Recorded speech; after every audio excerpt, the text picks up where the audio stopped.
নমস্কার বন্ধুরা, শিল্পীর রান্নাবাটিতে আপনাদের সকলকে স্বাগত। আর আমার আজকের রেসিপি পেঁয়াজ রসুন ছাড়া সম্পূর্ণ নিরামিষ বিরিয়ানি। আপনিও যদি আমার মতো হয়ে থাকেন, অর্থাৎ নিরামিষ দিনেও বিরিয়ানি ইচ্ছে হয়, তাহলে অবশ্যই এই রেসিপি আপনার জন্য। বা যারা সম্পূর্ণ নিরামিষ খান বা পেঁয়াজ রসুন খান না, তারা কিন্তু এই রেসিপিটা একবার ট্রাই করে দেখতে পারেন। খেতে ভীষণই সুস্বাদু হয়। আর আজ আমি এটা ওয়ান পট রেসিপি বানিয়ে দেখাবো, কোনো রকম লেয়ারিং ছাড়া, অথচ এর স্বাদ হবে দুর্দান্ত। তো চলুন ঝটপট রেসিপিটা দেখে নেওয়া যাক। আমার চ্যানেল নতুন বন্ধু হয়ে থাকলে চ্যানেলটা সাবস্ক্রাইব করার অনুরোধ রইল। একটা কড়াইতে দিয়ে দিলাম 3 টেবিল চামচ রিফাইন্ড অয়েল। আর এই তেলেই কিন্তু আমরা সম্পূর্ণ বিরিয়ানিটা রান্না করব। তেল ভালোভাবে গরম হয়ে গেছে, এবার দিয়ে দিচ্ছি আলু। এখানে আমি 3টে বড় সাইজের আলু এভাবে ডুমো ডুমো করে কেটে নিয়েছি। আলুগুলোর খোসাটা ছুলে 70% সেদ্ধ করে নিয়েছি। আর আপনারা যদি ছোট ছোট আলু ইউজ করতে চান সেটাও করতে পারেন, গোটা আলুও আপনারা দিতে পারেন। দেখুন আলুটাকে হাই ফ্লেমে লালচে করে ভেজে নিলাম, এবার তুলে রাখছি। আর আলুটা কিন্তু খুব বেশি সেদ্ধ করবেন না, 70% সেদ্ধ করলেই হবে। এবার ওই একই তেলে দিয়ে দিলাম হাফ চা চামচ লবণ। আর যেহেতু আজ আমি সম্পূর্ণ নিরামিষ পনির বিরিয়ানি বানাচ্ছি, তাই এখানে আমি 200 গ্রাম পনির এইভাবে চৌকো চৌকো টুকরো করে কেটে নিয়েছি। একটু পাতলা পাতলা কেটেছি, আপনারা নিজেদের ইচ্ছে মতো কেটে নিতে পারেন। এবার পনিরগুলো দিয়ে হালকা 2 মিনিটের জন্য একটু ভেজে নেব। আর এই সময় ফ্লেমটা মিডিয়ামে রাখতে হবে, লো ফ্লেমে ভাজবেন না, তাতে পনিরটা ভীষণ চিউই হয়ে যায়। আর লবণটা দেওয়ার জন্য পনিরের স্বাদটা ভালো হবে বা ভেঙেও যাবে না। দেখুন পনিরটা ভেজে নেওয়া হয়ে গেছে, এবার তুলে রাখলাম। আর এখানে একটা বাটির মধ্যে নিয়ে নিয়েছি হাফ কাপ দুধ। দুধটা হালকা গরম করে নিয়েছি। এবার এর মধ্যে দিয়ে দিলাম 2 চিমটি কেশর বা জাফরান। হাতের কাছে যদি কেশর বা জাফরান না থাকে তাহলে সেটা ছাড়াও বানাতে পারেন, তবে কেশর দেওয়ার জন্য স্বাদটা ভালো হয় আর সুন্দর একটা কালার আসবে। এবার এটা ঢাকা দিয়ে কিছুক্ষণের জন্য রেখে দেব, যাতে একটা ভালো ফ্লেভার চলে আসে। আর এখানে একটা মশলার পেস্ট রেডি করে নিচ্ছি। একটা মিক্সিং জারের মধ্যে দিয়ে দিলাম একটা বড় সাইজের কুচিয়ে নেওয়া টমেটো, 1 ইঞ্চি টুকরো করে নেওয়া আদা আর 3টে কাঁচা লঙ্কা। এটার একটা মিহি পেস্ট তৈরি করে নেব। এবার ওই একই তেলে দিয়ে দিলাম 2টো তেজপাতা, 2 টুকরো দারচিনি, 4টা ছোট এলাচ, একটা বড় এলাচ, 7 থেকে 8টা গোটা গোলমরিচ। লবঙ্গটা আমি এখানে দিইনি। দেখুন ফোড়নটাকে 20 থেকে 30 সেকেন্ডের জন্য একটু নাড়াচাড়া করে ভেজে নিলাম। এবার দিয়ে দিচ্ছি আগের থেকে বানিয়ে রাখা মশলার পেস্ট। মশলার পেস্ট দিয়ে ভালোভাবে কষিয়ে নিতে হবে। দিয়ে দিচ্ছি কিছু গুঁড়ো মশলা, 1 চা চামচ ধনে গুঁড়ো, হাফ চা চামচ জিরে গুঁড়ো, 1 চিমটি হলুদ গুঁড়ো, হলুদের পরিমাণটা খুব কম দিতে হবে। আর দিয়ে দিলাম হাফ চা চামচ লঙ্কার গুঁড়ো, তবে ঝালটা নিজেদের ইচ্ছে মতো আপনারা দেবেন। আর দিয়ে দিলাম হাফ চা চামচ গরম মশলার গুঁড়ো, বিরিয়ানি মশলা 1.5 চা চামচ। এখানে আমি বাড়িতে বানানো বিরিয়ানি মশলা ইউজ করেছি, আপনারা যে কোনো ব্র্যান্ডের বিরিয়ানি মশলা কিন্তু ব্যবহার করতে পারেন। গুঁড়ো মশলা দিয়ে লো ফ্লেমে খুব ভালোভাবে কষিয়ে নিচ্ছি।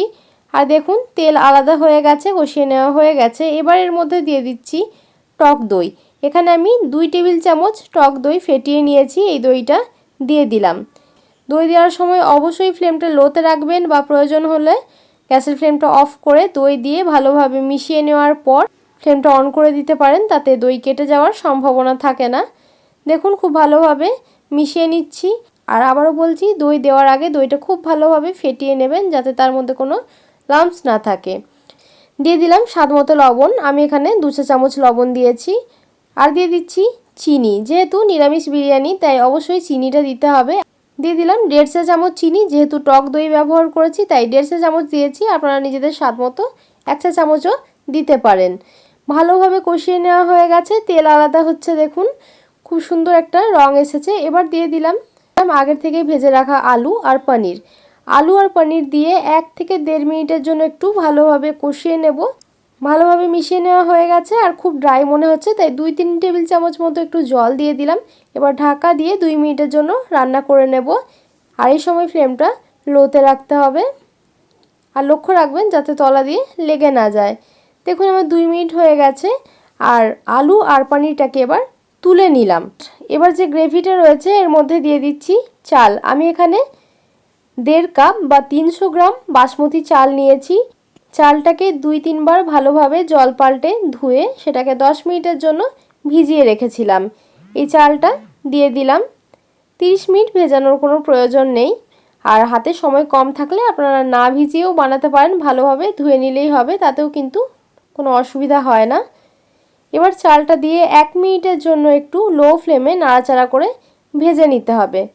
খুব বেশি সময়ের জন্য ভাজবেন না, 1 মিনিটের বেশি তো কখনোই ভাজবেন না, তাতে চালটা ভীষণ ক্রিস্পি হয়ে যাবে এবং ভেঙে যাবে। চালটা ভেজে নেওয়া হয়ে গেছে মশলার সাথে। এবার দিয়ে দিলাম জল।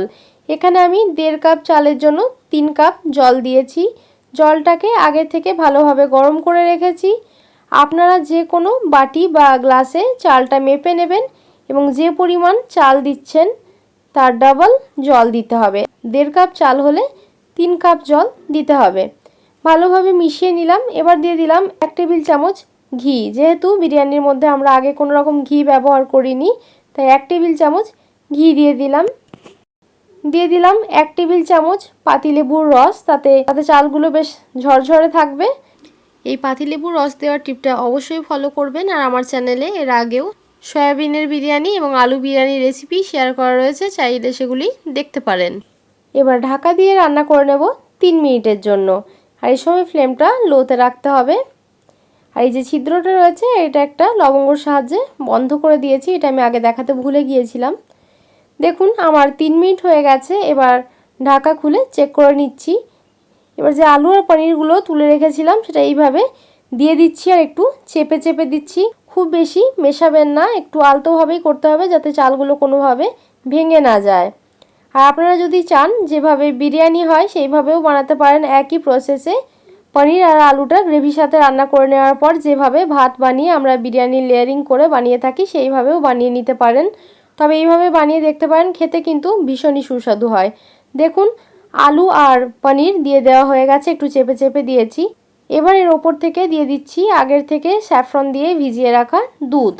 দিয়ে দিচ্ছি 1 টেবিল চামচ ঘি। তবে এই সময় ঘিটা আপনারা চাইলে নাও দিতে পারেন, যেহেতু আগে আমরা 1 টেবিল চামচ ঘি দিয়েছি। তবে এই সময় 1 চামচ ঘি দিয়ে দিলে স্বাদটা কিন্তু ভীষণ ভালো হয়। ওপর থেকে 1/2 চা চামচ বিরিয়ানি মশলা এইভাবে স্প্রিঙ্কেল করে দিলাম। আর দিয়ে দিচ্ছি 1 চা চামচ গোলাপ জল। আর খুব অল্প পরিমাণে আমি এখানে কেওড়া জল দিয়েছি। তবে আপনারা যদি কেওড়া ওয়াটারের খুব স্ট্রং ফ্লেভার পছন্দ করেন তাহলে 1 চা চামচও দিতে পারেন। আর দিয়ে দিতে হবে 2 ড্রপ মিঠা আতর।